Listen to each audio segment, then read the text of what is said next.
Hey y'all, this is Cindy. I'm the Tireless Tangler, and you've arrived at day 87 of the 100 Days of Zentangle Project 2020. Thank you all so much for being with me today. Our tangle is going to be Rainking by Leona Shih, CZT, and she is from Taiwan. I really appreciate you guys being here with me today. This cute grid tangle is based on a square grid, and we are going to explore several different ways to set this up today so that we can get some different results. So let's get started.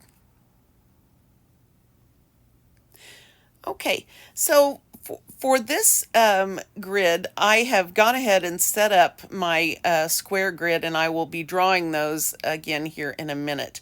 But what we want to do is in each square, we are going to put 3 bumps, sort of like those heart bumps we have done before, or the aura around the eyelets and lace, those kind of bumps. And you don't want the dips to be too deep on those because we're going to be connecting them to the center or to the corner of the box. So in this version, I'm going to do each row differently. I'm going to turn my tile on the second row and go 180 degrees, so in the opposite direction, turn it upside down.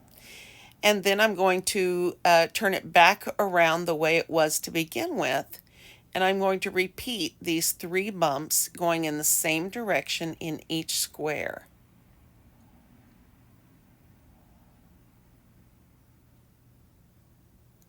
All right. Now, we're going to connect a line from the corner dot, or from the corner of the square, to each one of these little dips in our bumps. And that's why I don't want you to make your dips too deep, because sometimes the angle is off just a little bit and makes it hard to have a smooth transition there. If you make them sort of shallow, then that makes it easier, sort of like in this example. Now these, I'm sort of locked in, and you can see that even though it works, the transition isn't as smooth. So just a cautionary note for you while you're drawing, you might want to just keep those bumps really shallow, just like these. That allows you to angle your lines in whichever way you need to do them. Okay, so this is a cute configuration, sort of like ribbons going along. And so the last step to this is just putting these arid lines, straight auras, straight parallel lines, and of course, for some of us, those are straight-ish parallel lines. And I've got a very light grip on my pen at this point, and I'm just barely touching down to the paper so that I have the ultimate control, at least as far as I'm able to, over my muscle movement here, so that even though the lines themselves may be a bit wiggly, I'm learning to go for the overall picture here. And in this situation, what we need are the parallel lines and consistent gaps, and not perfection in the lines themselves.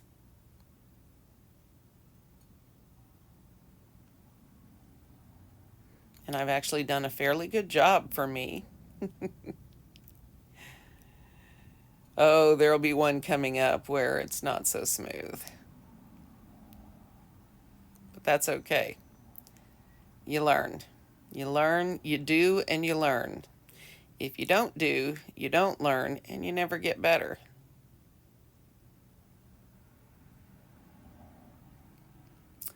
I know what I need to show you guys right now. I'll show you as soon as I start the next one. So you can see this, just adding this texture to the background of these elements adds a huge amount of interest. Really pops out the pattern itself. And I love the way this looks. And I have been eyeing this pattern for a while and just haven't done it. But it's very simple. and the results are really cool. Okay, let's do another one.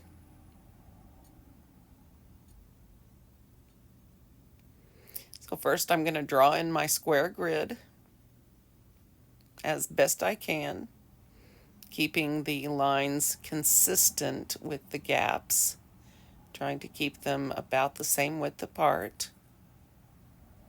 I'm going to turn my tile 90 degrees and I'm going to go back the other way, trying to make these as square as possible. Now, it doesn't always happen. Sometimes your lines go askew, but that's okay. It's going to work. I will go ahead and tempt you to stay longer because I do a wonky grid on my tile on this one, but I will show you these examples before I do anything like that, okay? So for this version, I'm going to work in a 4-square grid.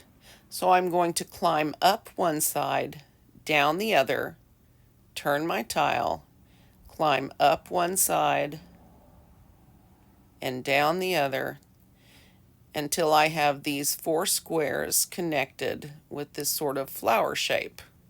Okay? So adding in my lines,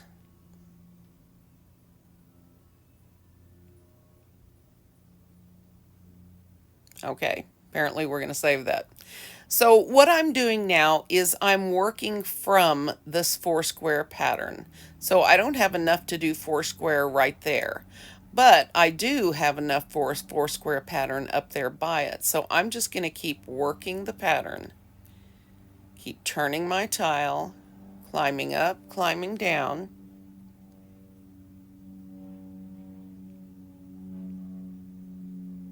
right? You can already see where this is going, and this is a very cool looking version of this, and this is the one that I use in my tile. It is very pleasing to me, and it doesn't have to be your thing. You can do the version we just did, or you can play with the third one that I show you here in a minute.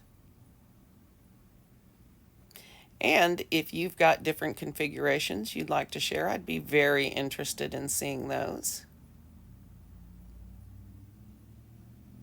I didn't really take the time to sit down and noodle it. Noodle it means think about it.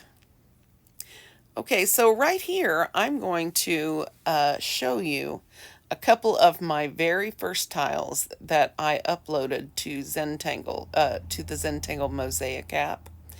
And these were in, I believe, 2016. And so it's been about 4 years since then. And I have learned a lot. But that was not even the start. What came before those tiles that I uploaded were hundreds, hundreds of other tiles that I had practiced on, and dozens of sketch pads that I had filled with practicing patterns and such. So as I show these to you, don't think, oh, well, I'd be glad to do, because they're not bad.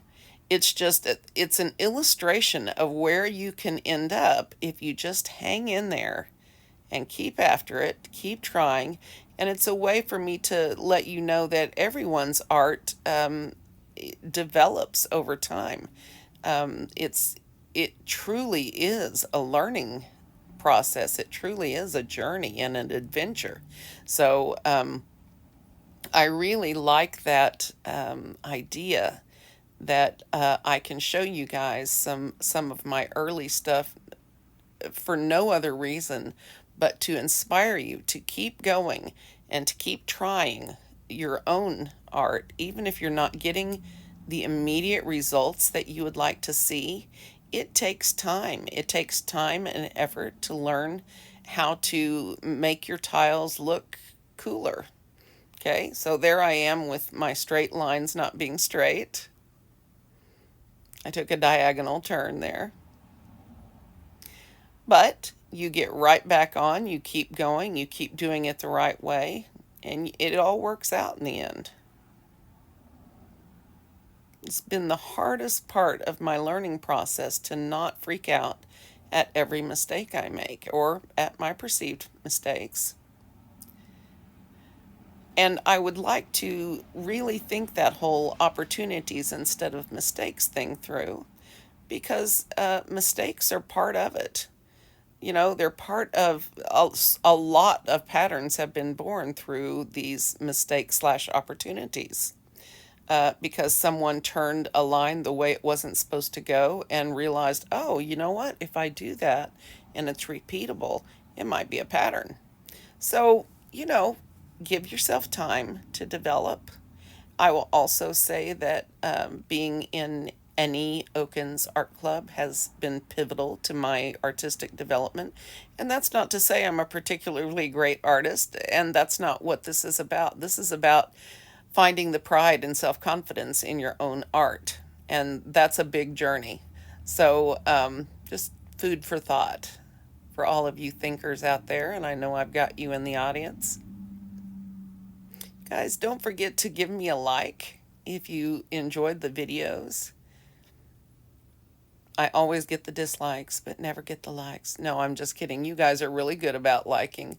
But, on the good videos, if I've got 100 likes or a little bit more, that's a great video for me. But some of them don't get those. But my thing is, these videos are getting about, after a week, maybe 1,000 to 1,500 views. So I figure out of all those people, surely some more can give me a like. And don't accidentally hit that dislike button either, because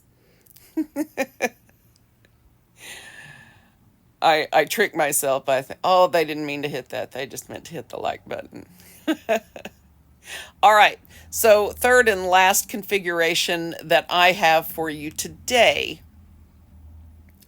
is to go straight up, straight down, straight up, straight down, not straight, bump up, bump down. Goodness, Cindy. Diagonally. And then do it off by one on the bottom, if that makes sense. So climb down, climb up, climb down, climb up. Okay? So I'm trying to figure out right now how this is going to work and what it's going to look like. I know now because I was there for that whole thing. But it's going to be nice. It's going to be the same row as on top, but offset by one on the next row. And it ends up turning out very nicely. So it really does depend on the look that you're going for here, how you can set these up. And this, one of these squares is what we call in Zentangle a fragment, meaning that you can set it up inside a grid in different ways in order to get different, what we call meta patterns, okay? So, and I don't think they even use the word grid anymore. I think they say reticula, but it means the same. A reticula is the framework within which we draw our tangles. So that could be a string line, it could be another tangle, it could be, a grid setup. And I hope with some of the different patterns that we've been doing that you guys are seeing that grids can be a lot more fun than maybe you thought. I hope so. I am trying to find my inner gridder through some of these choices that I've made on tangles. And so I have been trying to choose patterns that aren't going to make me nuts as far as my patience goes.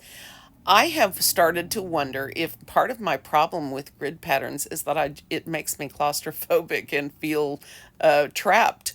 And so I have to do this and I have to do that. And when I'm doing organic stuff, it's my choice to do them. And I think it's a mindset. So I'm trying to work through that whole concept in my head right now. If you guys have any thoughts on that, I would love to hear them.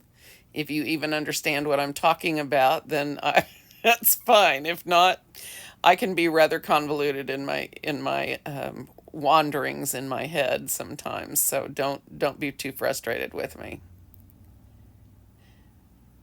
And I think you can see, as you've seen me draw all of these different patterns in, that the shallow bumps really are much nicer to connect than the ones that are specifically pointed in a certain direction. And they're much cleaner and nicer to do. So food for thought. So this is how this is going to look. And once I get these hatch lines in, it's going to make a big difference. And I'm going to do mine as I do these, as they come together, 2 squares across. I'm going to do them all the way across so that my lines are the same from square to square. If I do them differently, then I have the opportunity to mess that up. And I try not to give myself those kinds of opportunities.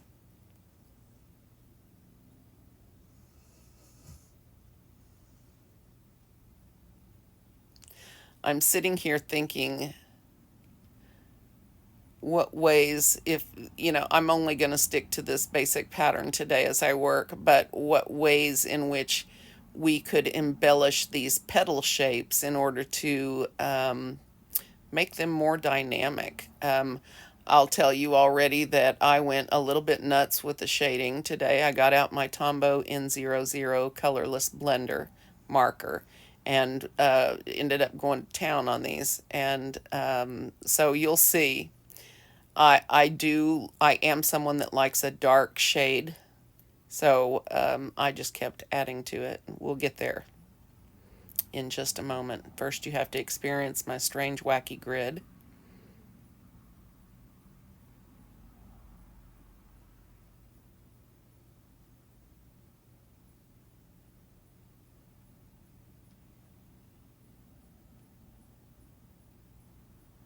So my baby has gone to stay with our friend.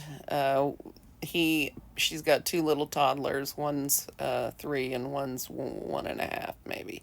God bless her. And he is really good at entertaining those 2 little rascals. They're both boys, and she is worn out, poor girl.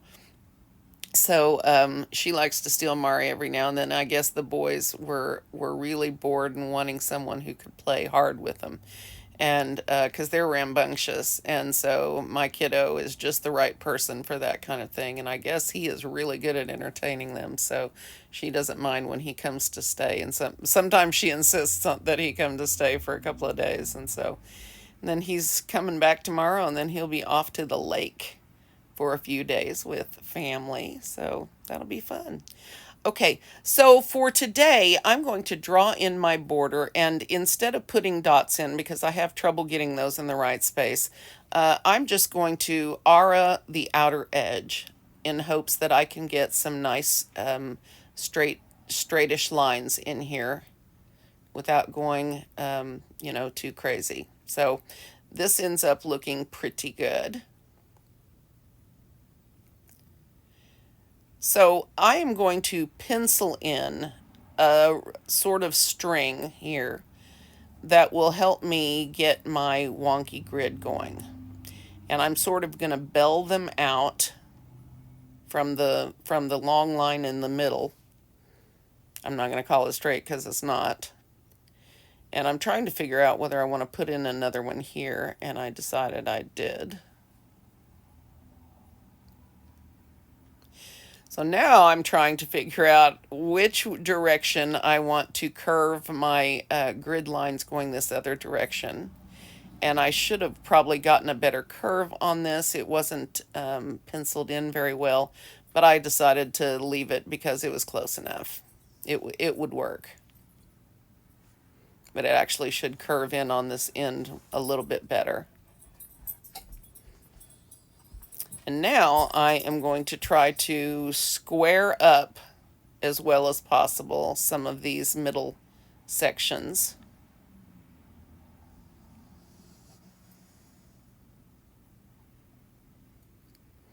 And we're just going to see if I can get this in there. So at this point, I should have drawn my grid lines in ink because I was satisfied with the way this turned out. However, that is not what I chose to do. So I'm going to do the four square pointing at each other version of this, where we have the sort of flower look with the points all heading towards the middle. And so for me, the easiest way on these types wacky grids is to find a space where I can put the entire pattern in where it's comfortable, and then I work out from there with everything else. And so that is what I've done here. Now all these grid lines will eventually get drawn in, just probably not in the order they should.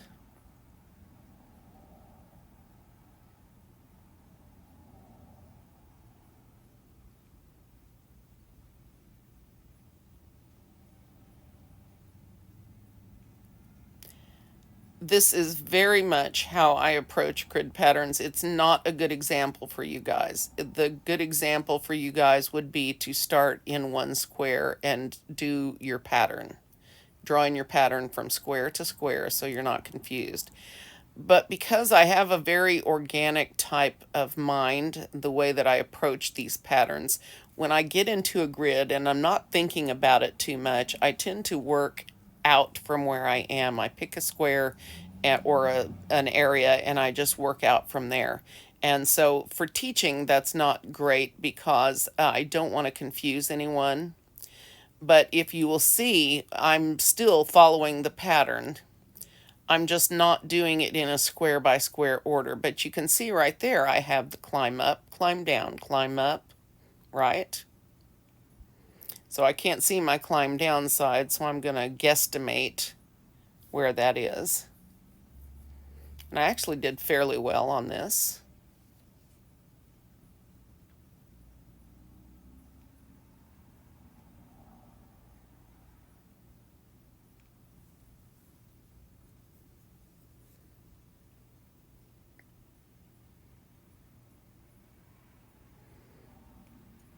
So you guys seem to like Eyelet and Ribbon, and you seem to like African Artist a lot and Buen Camino. So that's awesome. I'm glad to hear that.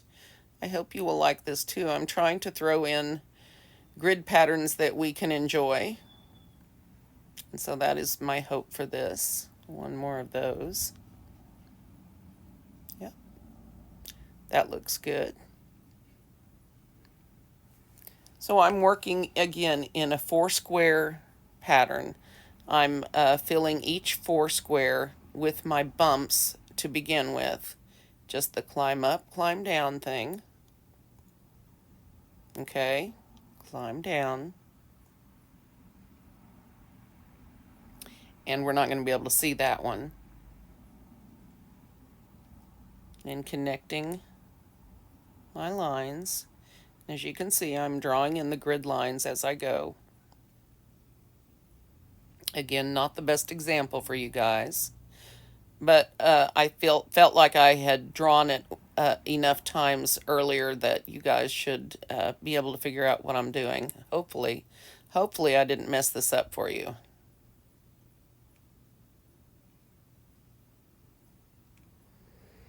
Okay.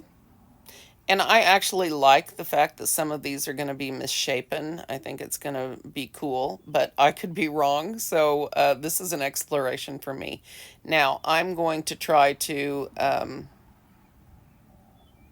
oh, whoops, forgot that one.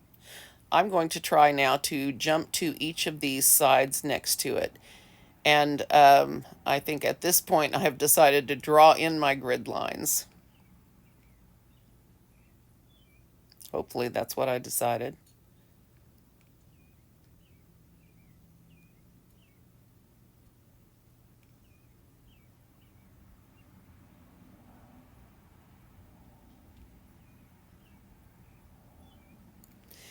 You can tell I'm less sure of myself with this type of wonky grid. Like I said, I'm not a big fan of grids, and so putting them in an unordered space, if you will, and these aren't unordered, but you know what I mean, in a space that it's not supposed to be, is hard for me. But I think every time I do these, I get better at them. the trick to doing grid patterns is to focus on the square or shape that you're in and not worry about what's happening around you. All the other squares or shapes that you have to go are not anything to worry about. All you have to worry about is what's in that one space. And so I think that's part of the freeing, relaxing part of grid patterns. Those of you who love grids, let me know what you think. And I know I have several of you here that are really into grid patterns. And I apologize if it sounds like I hate on them sometimes. I think it's such a personal choice on how you go. So, if you love grids, I think that's awesome. If you love organic patterns, that's awesome too. I think everyone, and I think that's one of the beautiful things about Zentangle is that there is something here for everyone. If you're more of a straight line person, there's plenty of that. If you're more a curvy, loopy person, there's plenty of that. I mean, you really can mold this pattern, this method to anything that you need it to be. I mean, those who need color can do Zias. I mean, it's just really adaptable, which is something I love about it. Okay, so let's sneak in 2 more lines here. Come on, you can do it. There you go. Sorry about that, guys.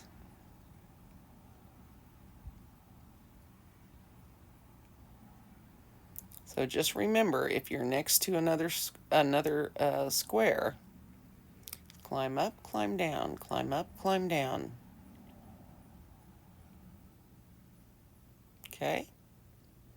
All right. Let's figure this out. Climb up. And I don't think we're going to get a climb down out of that. Don't do it. I got my direction completely off on this, as you can easily tell. And now I'm going to try to fix that with varying degrees of success. There's not a whole lot at this point you can do. I'm still trying to figure out where I went wrong, and I realized that I went way too far over. And that's a bit better, but still, it's not great. But as I tell you guys, let's not panic. It's not a mistake unless we let it be. So let's move on to the next section, see if we can figure things out here. Okay, climb up, climb down. And again, we won't see all of that one.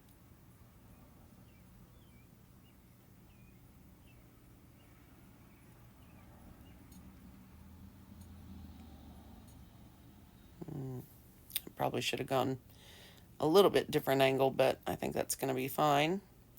And I don't think we're going to be able to see anything else on any of these other squares.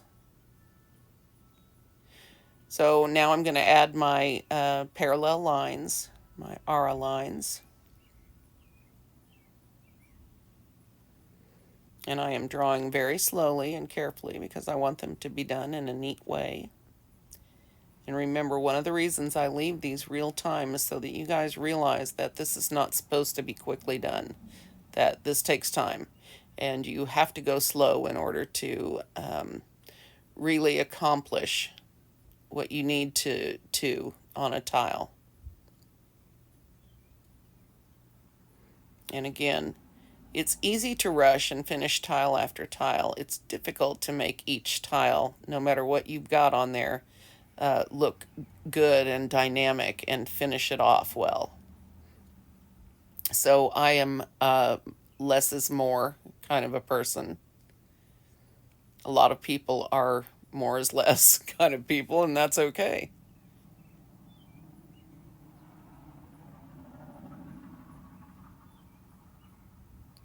So I'm finding each one of my grid lines and working out from there so that my curve is the same all the way across. And whatever you want to call these lines, whether it be ARA, parallel, whatever. One thing I can tell you is they are not echo lines. Ha ha. Whatever you want to call them, though, they're very effective, and you want to do a nice, neat job. The reason I stress that on this is not because I'm trying to stress you guys out. It's because if there are interesting things that happen on our lines in here, then those interesting things draw the eye, and we don't necessarily want the eye on the background. We want the eye on the foreground, right? Now, if your intention is to liven up the background, you certainly can do that. But this straight line, or this arid line fill, is very good at adding color, texture to the background. And so therefore the eye dismisses it in favor of what's in the foreground, basically. Hopefully I'm not talking out my butt, as we say at our house. It's very hard to explain to a child what an expression means when yeah. And those of you who are international, you don't need to hear my American slang. So we'll just, yeah. It means that you don't know what you're talking about, but you're talking anyway.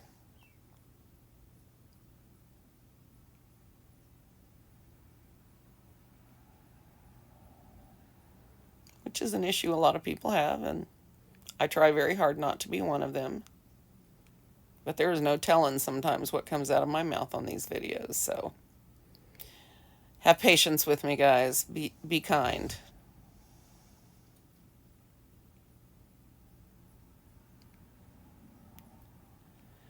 So the rest of this video is going to deal with shading, and it's longer, and I may speed it up as we go. It's longer because I did, I think, 3 shading runs and ended up with the Tombow. So let's see what happens.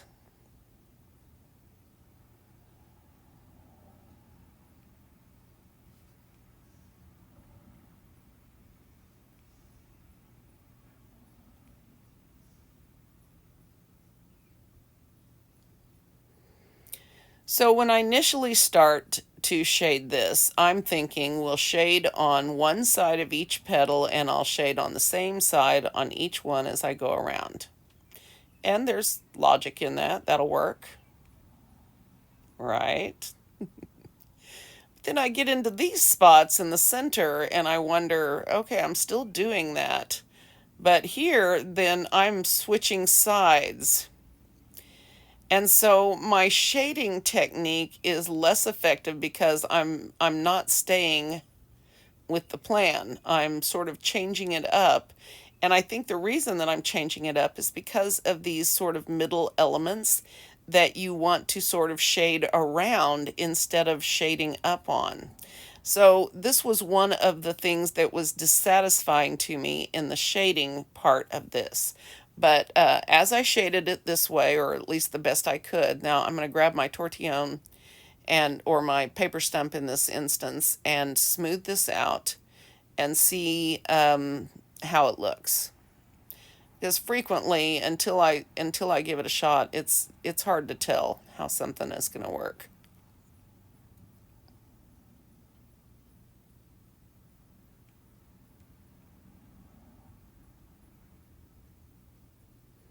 I forgot to put shading in that one. Or whether I did, just not along the center line. So the shading on this is pretty inconsistent, and that's one of the things that I'm not happy with right now. So we're going to try this again. We're going to see what I do. And I'm thinking at this point, let's add graphite around each one of these lines. And you can see again that I shaded on either side of that middle portion where it crosses the lines. And I don't know why my instinct was to do that, but that was my instinct on all of them.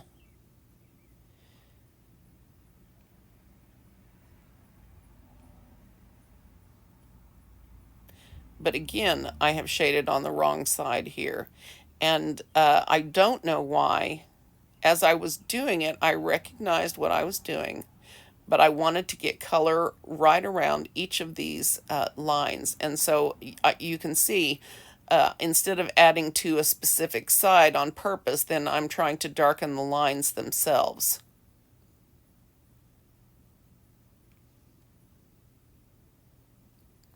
One additional thing you could do would be to darken your grid lines. However, that's only marginally effective since one of them is part of the pattern going the other direction.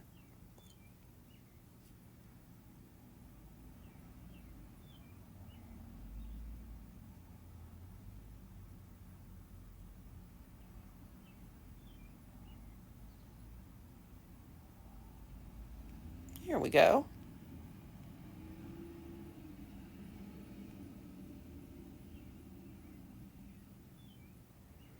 Sorry about the traffic noise. It's time to go home from work, so I've got traffic lined up past the house from the light that's near here, from the traffic light. And when it's big trucks and such, it can be really annoying and loud. But they can just as easily be playing loud music, and so, you know. Let's not let it ruin our zen today. This is a very easy pattern to draw, and I think if you can translate this into your strings, I think you will like that. Now I'm wondering if I shade these hatched areas, if that's going to make a difference positively or negatively. So I have put some in one section. I think I add it to another one. I'm not sure. I think I do. Okay. So I'm just playing with graphite right now, trying to figure out how this is going to work. Once again, when I do this kind of thing and I'm experimenting, I try to keep a light hand so that I can get an idea of what we're working with, but I can still also have the option to lift it out with an eraser if that should need to happen.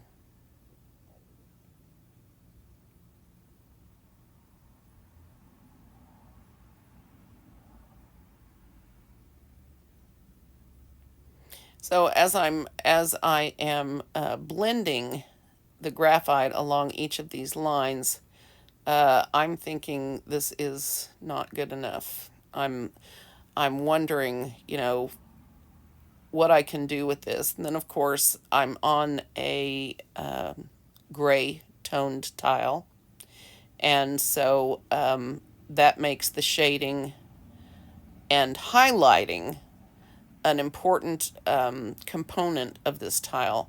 So I'm going to go ahead and really get into the shading, make things nice and dark.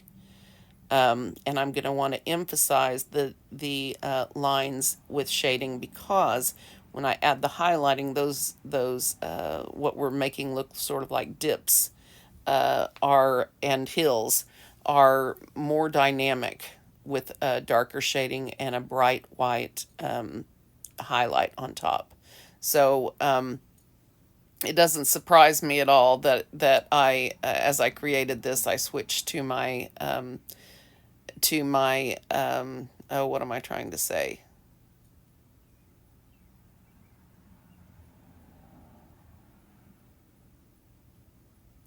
Oh, sorry, wow, brain freeze.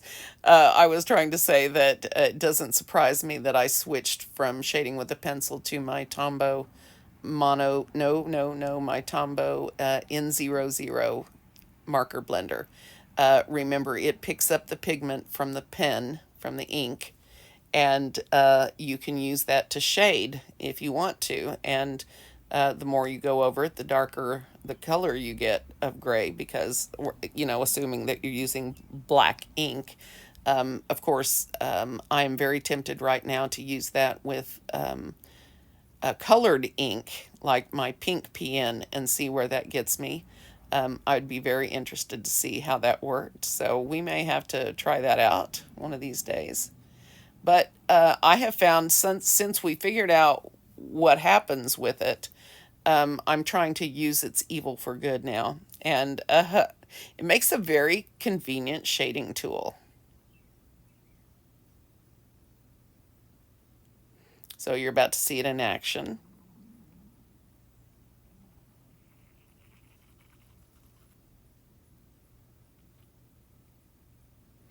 So you might want to grab a pack of Tombow markers and get one of these in there, or maybe you can buy them separately, I'm not sure. But I have about six different marker packs from Tombow, so I have several of these. And knowing that I can shade with it is something nice. It wasn't a nice surprise when I was using it and got unintended results, but now that I know how it works, then I don't see why I can't use it for shading sometimes. It was working fine before that. I just didn't realize what was happening. I freaked out a little bit because my ink pens aren't supposed to run. One thing you could do is sparkle a few of these background lines. But again, you don't necessarily want to draw attention away from your main elements, which is why I'm graying all of this out.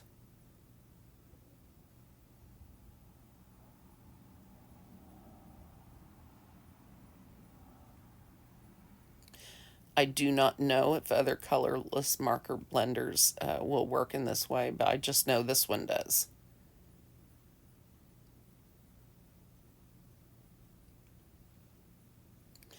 And again, this is a colorless blending marker from Tombow.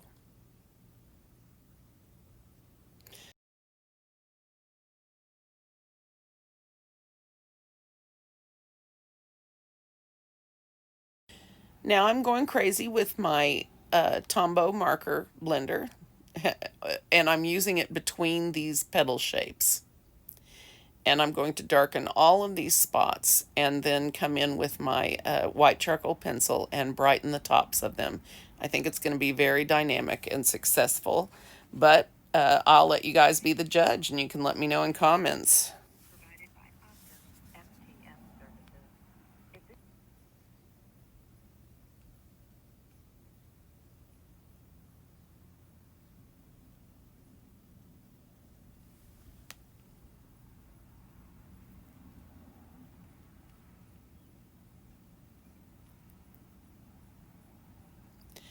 I'm trying to get a deep shade here. I will go back and fix some of these sort of lines that I've got, but I'm actually adding color both sides of this line.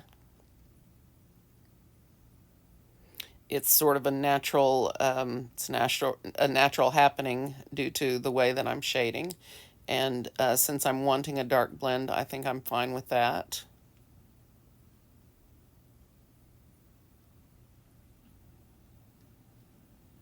And you have to use a light hand in order to do this. You don't want to scrub. Blending these out is a skill you have to practice. It's easy to get the color on there. It's harder to get a smooth shade out of it. And sometimes I can, sometimes not so much. But I usually have a backup plan for that. So here we go with the shading. I have decided to speed this part up. I'm not sure I have enough conversation in me to finish all of this. It won't take very long at this speed though. Again, I'm just re-emphasizing these lines with deep shading. And I'm not too worried about the blend being completely smooth here because as I go over this with white charcoal, then that's going to blend out a lot of my areas that are a little bit messy.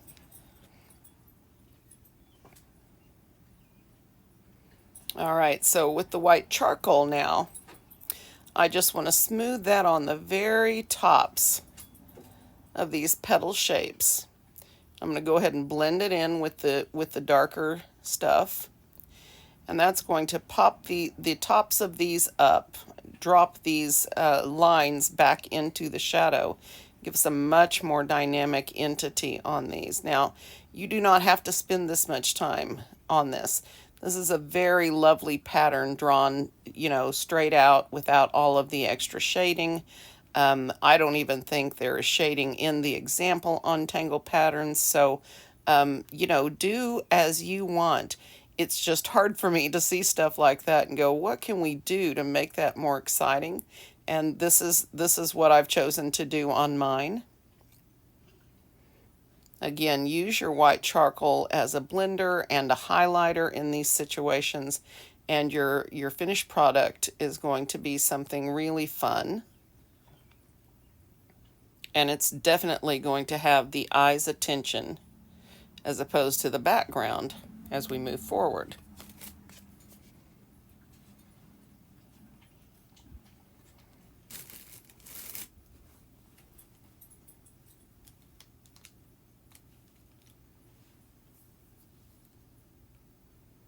Just a couple more, and we will be done for today.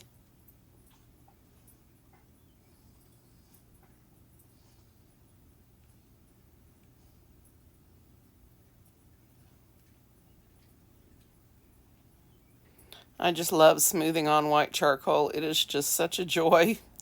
It's so buttery soft. I wish there were such a thing. Well, I guess there are pastel pencils, aren't there? Where they would have colored charcoal instead of just white and gray. I wonder. I'll have to look at those and see what's up, because I would not mind having a set of colors in something that's smoothed on this beautifully over lines and such. So that might be fun to play with.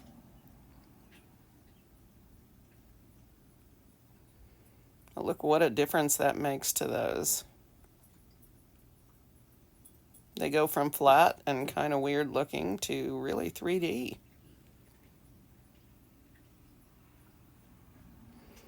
And if you get little spots where that obscures your lines, you may want to go over that with your ink pen. But between the shading and everything else, I think it's going to turn out great just like it is. You might want to take your tortillon, make sure it's a clean one though, and smooth out your charcoal. I tend to, if it doesn't look smooth on the page, I tend to just add more charcoal so that I have a really thick, nice area. And then if I need to blend it with my tortillon, I do that.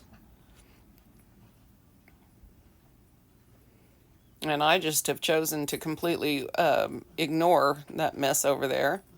And hopefully if I do, then you will too. Now that element above this one doesn't look like it's shaded, but it actually, or highlighted, but it actually is. So yeah, this is where I'm going to leave you today, guys. This is Rainking by Leona Shih, and I am going to see you tomorrow.